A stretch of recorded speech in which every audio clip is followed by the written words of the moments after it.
So my first story for all ages, I entitled, Don't You Dare Shear Him. It's a cross-species friendship that I witnessed when I lived in Belgium.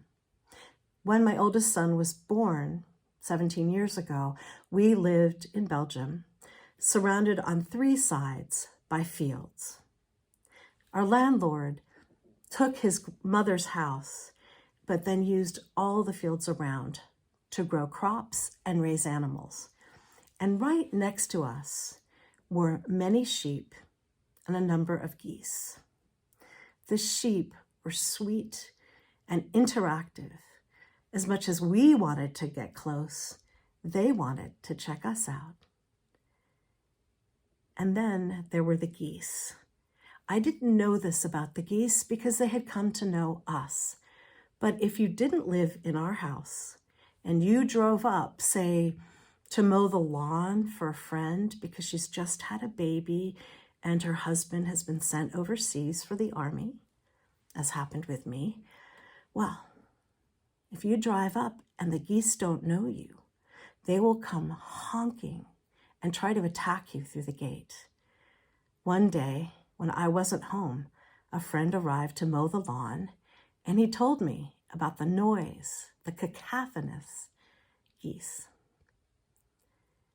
Our landlord loved to talk to us and show us things that were happening and talk to us about how our cats loved to sleep in his barn, and he was fine with that. But his favorite story was something he hadn't seen before in his life, how one goose and one sheep became close friends. He'd point out to a field where only one sheep was present. All the others had gone away, but that sheep was hanging out under a shade tree with one goose.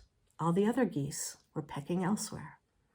If he tried to approach the sheep to shear it, the goose would try to attack him the way those watch geese had tried to fly through the gate, through the fence to my friend.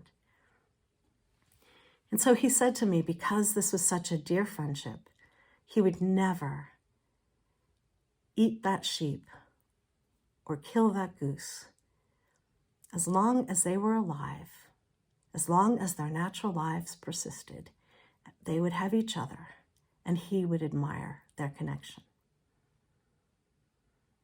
It's often true that that kind of connection across big difference can keep us alive.